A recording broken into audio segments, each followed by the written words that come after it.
ماں کے ہاتھ ویسے اٹھے رہتے ہیں، اور جب ماں کے ہاتھ اٹھ جائیں اجابت کے سارے دروازے کھل جاتے ہیں۔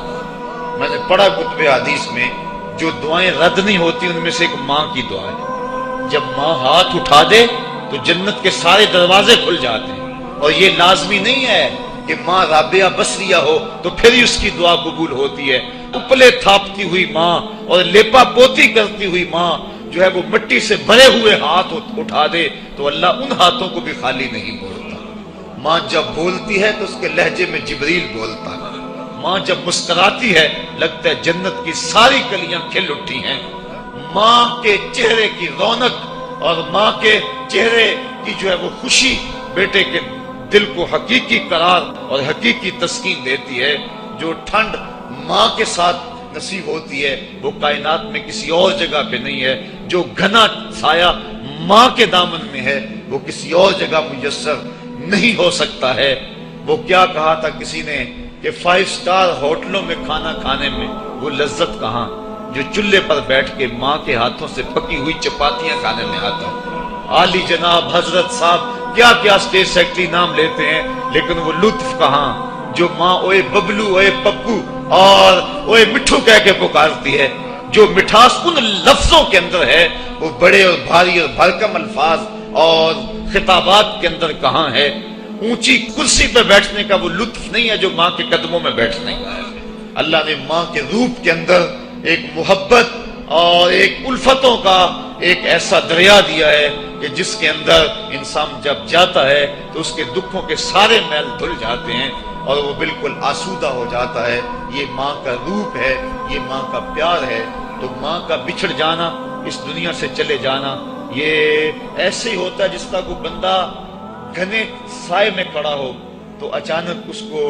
دھوپ میں کھڑا کر دیا جائے، پھر اسے پتا چلتا ہے کہ کتنا گھنا سایہ تھا۔ جس طرح درخت ساری دھوپ اپنے اوپر سہتا ہے اور جو اپنے نیچے کھڑا ہو اس کو ٹھنڈک دیتا ہے، اسی طرح ماں باپ سارے دکھ اپنے اوپر سہتے ہیں لیکن اپنی اولاد کو ٹھنڈک پہنچاتے ہیں۔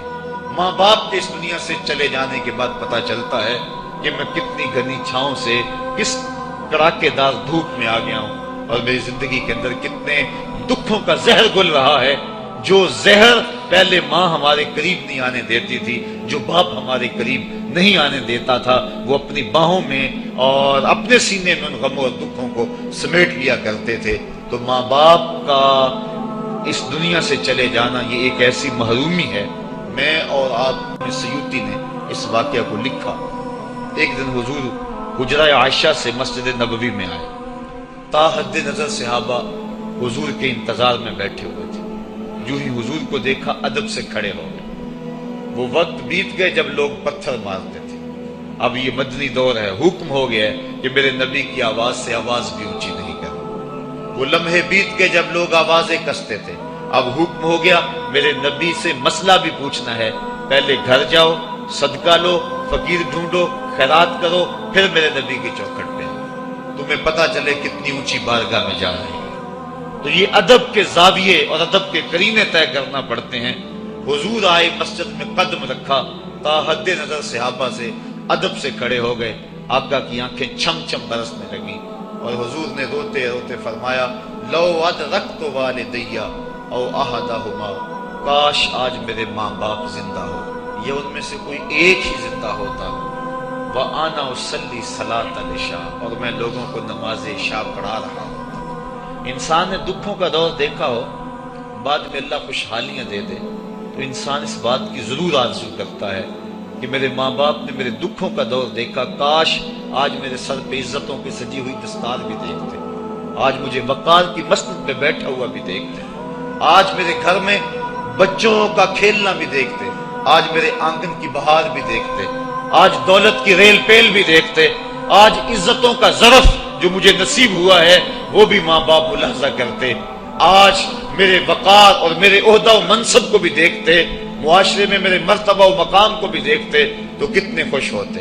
جب اللہ کسی کو دولت دیتا ہے، عزت دیتا ہے، شہرت دیتا ہے تو جلنے والوں کی ایک طویل فہرست ہوتی ہے اور پیار کرنے والے بڑے تھوڑے ہوتے ہیں، لیکن ماں باپ بے لوث محبت کرنے والے ہوتے ہیں۔ تو انسان جب کسی ایسے مرحلے پہ پہنچتا ہے تو وہ ضرور یہ آرزو کرتا ہے کاش آج میرے ماں باپ ہوتے تو وہ دیکھتے تو کتنا خوش ہوتے، ان کی آنکھیں کتنی ٹھنڈی ہوتی، ان کے دل کو کتنی تسکین پہنچتی مجھے اس مرتبے پہ پہنچا ہوا دیکھ کر۔ ظاہر ہے جب حضور پیدا ہوئے تو باپ کا سایہ سر پہ نہیں تھا، 6 سال کی عمر تھی، حضور اپنی سمجھا کہ یہ میرا بخار اب جان لیوا ثابت ہوگا۔ انہوں نے ام ایمن کو بلایا اور کہا میرے اس بیٹے کو بحفاظت امیر قریش عبد المطلب تک پہنچا دینا۔ پھر حضور کو سامنے بٹھایا، سر پہ ہاتھ رکھا۔ جب سیدہ آمنہ نے اپنے بیٹے کے سر پہ ہاتھ رکھا، بیوہ ماں کا ہاتھ جب اپنے یتیم بچے کے سر پہ آیا تو ابوا کی ریت کے ذرے بھی رونے لگے۔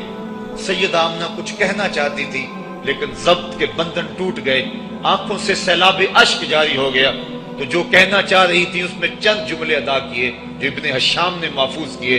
سیدہ آمنہ نے کہا بیٹا ہر نئی چیز نے پرانی ہو جانا ہے، ہر باقی نے فنا ہو جانا ہے، میں بھی جا رہی ہوں، بس ذکر باقن و ولد تو تہرا، لیکن میرا ذکر نہیں مٹے گا، میں تیرے جیسا ستھرا بیٹا چھوڑ کے جا رہی ہوں۔ جن ماؤں کے بیٹے اتنے اچھے ہوں ان ماؤں کا ذکر نہیں مٹا کرتا۔ یہ آخری لفظ تھے سیدہ آمنہ کے، اس کے بعد ان کا انتقال ہو گیا۔ حضور اپنی ماں کے جسد سے لپٹ کر روتے تھے اور کہتے امی آپ آگے بولتی کیوں نہیں ہیں؟ 6 سال کی معصوم عمر، ابوا کی ریت کے ٹیلے، کونین کے سردار کے لیے یہ دکھوں کی کہانیاں۔ اللہ کے محبوب علیہ السلام نے وہیں اپنی ماں کی تدفین کی اور وہ اپنی ماں کی قبر کے اوپر پتھروں کے ٹکڑے رکھے، اور یہاں آج ہو بھی کیا سکتا تھا۔ مدینے میں حضور کی ماں کا انتقال ہوتا، کتنے صحابہ جنازے میں ہوتے، فرشتے جنت سے پھول لے کر آتے حضور کی ماں کی قبر پہ چڑھانے کے لیے۔ یہ ابوا کی ریت ہے، مسافرت، غربت۔ حضور نے مٹی کے اس تودے کے اوپر اپنی ماں کی قبر کے اوپر پتھر کے ٹکڑے رکھے، اور وہ کیا کسی شاعر نے کہا تھا تجھے کن پھولوں سے ہم کفن دیں، تو جدا ہی ایسے موسموں میں ہوا جب درختوں کے ہاتھ پھولوں سے تھی کہ امیر قریش حضرت عبد المطلب کا بھی انتقال ہو گیا۔ میں نے ابن حشام میں پڑھا ہے کہ جب امیر قریش کا جنازہ اٹھا تو پورا مکہ امڈ آیا جنازے میں، لیکن 8 سال کا ایک بچہ تھا جو دیواروں سے لگ لگ کے روتا تھا، آج اس کا یہ سہارا بھی چلا گیا۔